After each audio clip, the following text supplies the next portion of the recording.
How many of you have one of these? Who's got a smartphone? Dumb phone? Maybe a phone of average intelligence that's studying real hard? Do you ever wonder what's inside that? What makes it tick? Let's try a little experiment, see how we do. If you try this at home, make sure you use safety equipment. You want a nice box to contain your experiment, some glasses. I would have found a rock, but I didn't want you guys to think I was primitive. So you could use more modern tools. I prefer Pleistocene technology.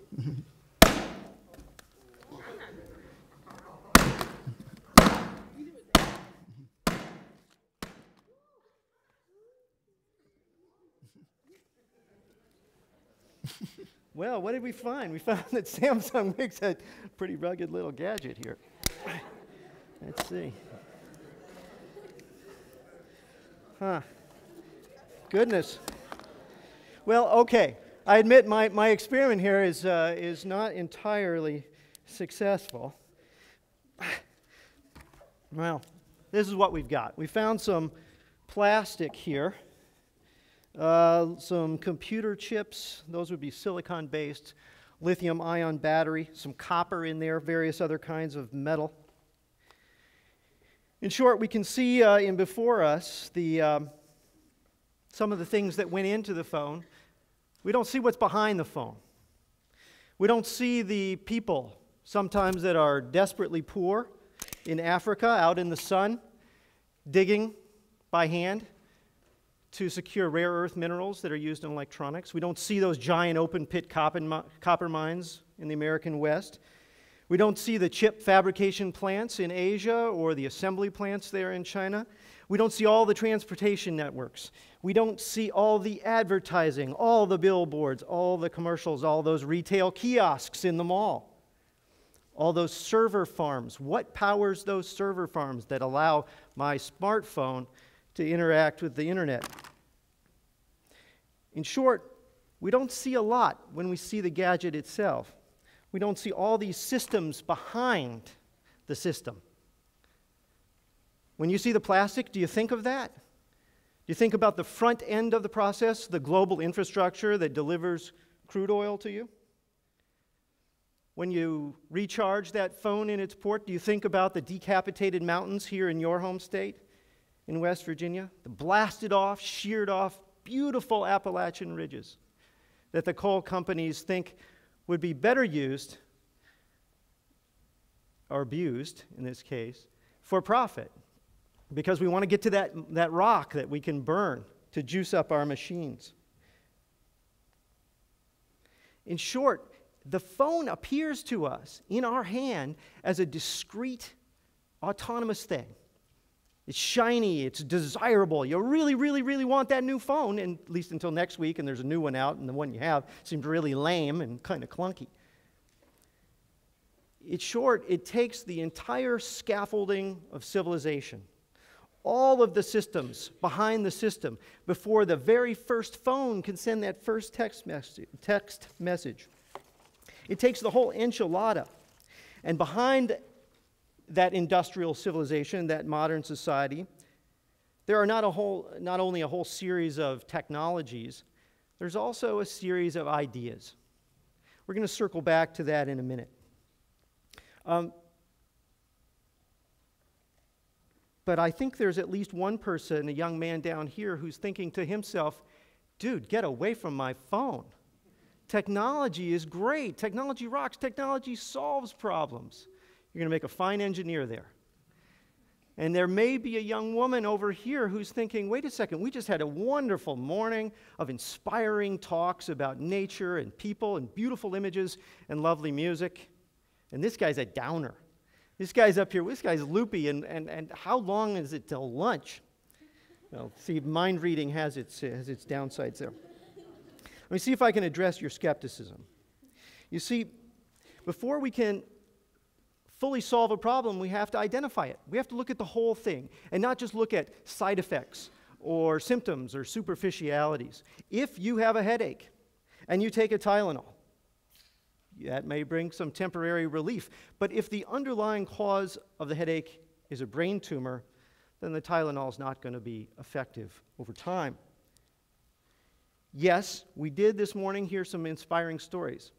And developing and nurturing a personal connection to nature is absolutely crucial. I know from my personal experience, many of the most memorable experiences of my life, the formative experiences that I most think of and most treasure, were set in wild nature. I think of my first run-in with a grizzly bear in Glacier National Park, and fortunately it wasn't too close. And I think of watching wolves and whales in Alaska, and sitting around a campfire here close to home in the Adirondack Mountains of New York with my son, and listening to the loons singing and the mist rising from the lake. And those experiences are crucial.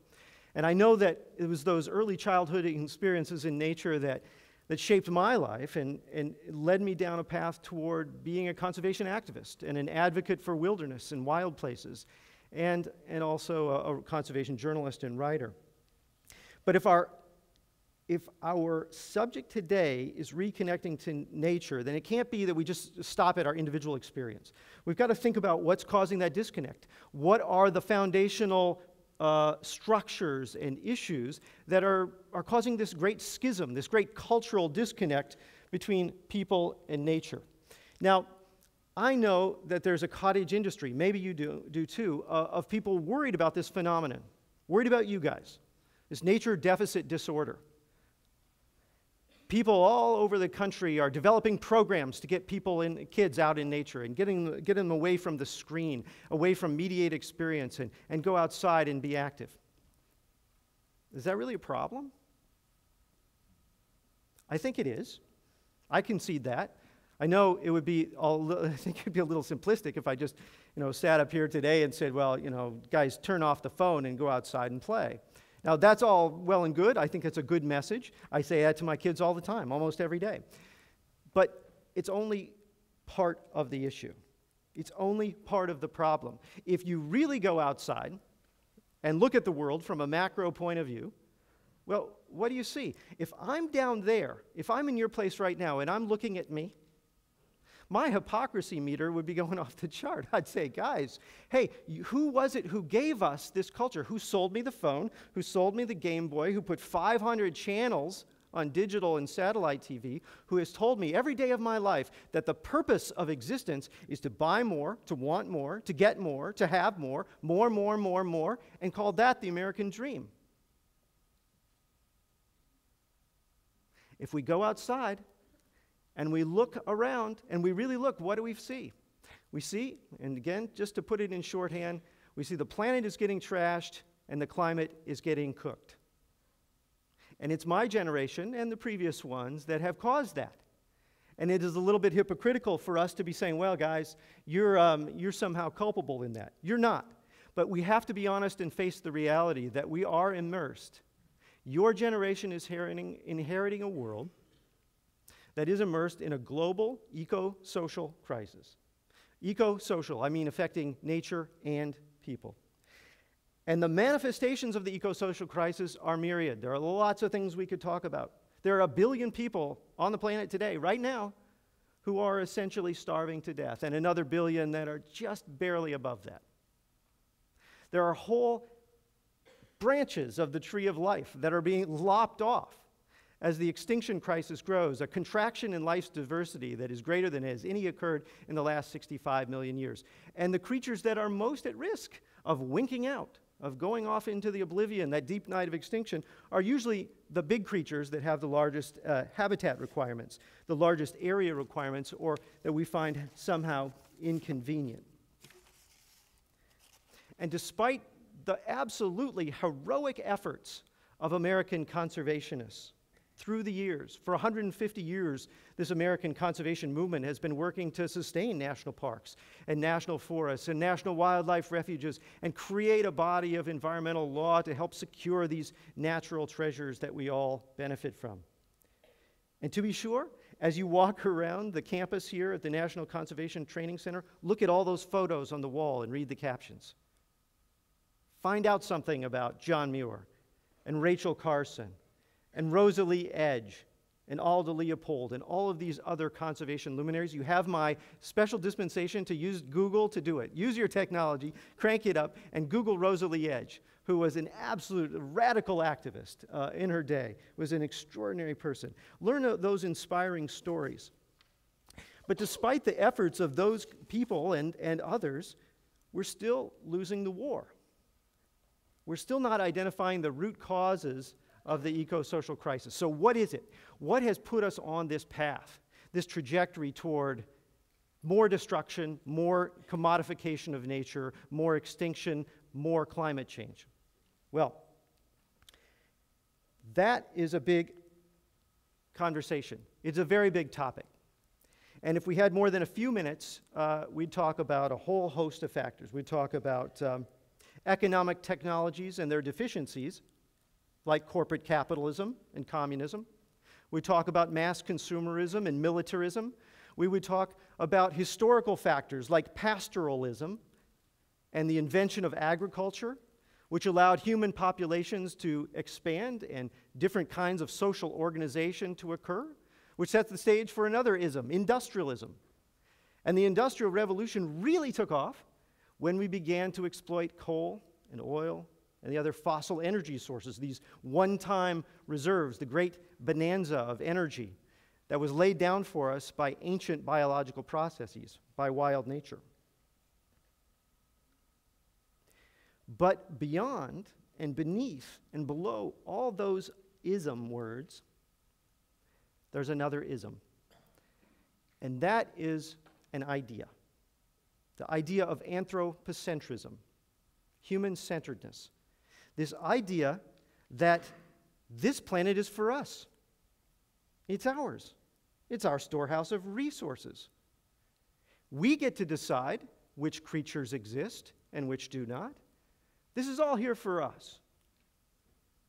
That idea that we are separate from nature and sovereign over it is a very new one in the context of the history of our species. It is a very new idea and a very dangerous one. I would say it is the greatest lie that you are constantly told 1,000,000 times every day. Anthropocentrism. The greatest conservationist of the 20th century, Aldo Leopold, wrote that we abuse land because we regard it as a commodity belonging to us. When we see land as a community to which we belong, we may begin to use it with love and respect. Now, when Leopold was writing, he used land in a holistic way as a term not just for a piece of country, but actually in terms of soil and climate and creatures and people. So when you see that quote from Leopold, that we abuse land because we regard it as a commodity, you might as well think he's talking about the earth. That is what he is doing.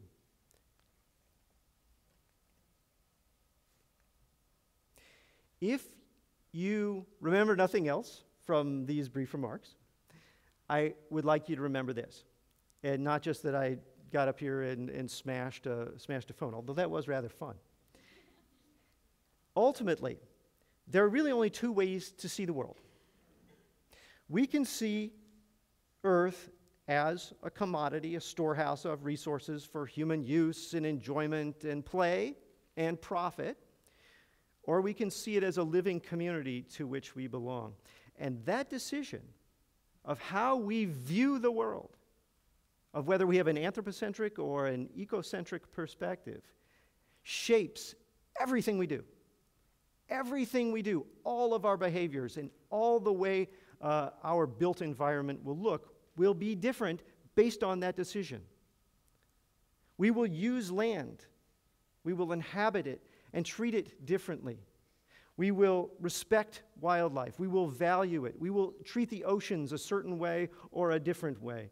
Everything we do, whether we sustain and perpetuate beauty in the built environment, whether we have that as a value, whether we seek to profit to the maximum degree or try to create a just and sustainable and equitable human society immersed in the context of living nature, of wild nature, of untrammeled nature, that is the decision before us. That is the biggest conversation of all when we talk about reconnecting to nature. Now, I'm not so naive as to think that everyone in here is going to go out and smash your phone and want to live in a cave, and I'm not asking you to. 1 in 1,000 people will think about the deep systemic analysis required to even have this conversation.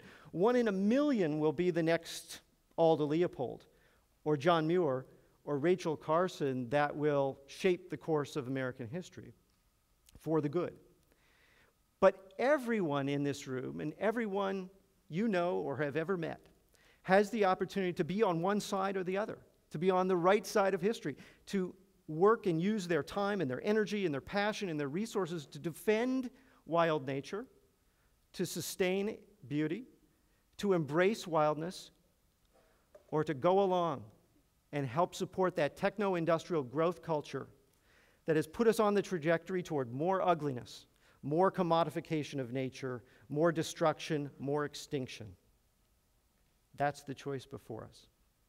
That is the choice we all get to make individually and as a culture. So I would challenge you to reject conventional thinking. Always look behind the thing that you look at. The thing behind the thing, the systems. Do the deep systemic analysis necessary. Do the scholarship necessary to understand all those drivers of the extinction crisis and climate change. And don't just think of them as side effects or superficialities. They are the root of, they are the consequence of particular ideas and a particular trajectory of modern society. So, again, look behind the thing. Do your homework. But as we heard earlier today also, don't forget to go outside and play. Go outside, paddle a river, climb a mountain, be with your friends, take the object of your heart's desire out into the woods and look for the wildflowers, find some beauty, immerse yourself in it, and get a little wild. Thank you.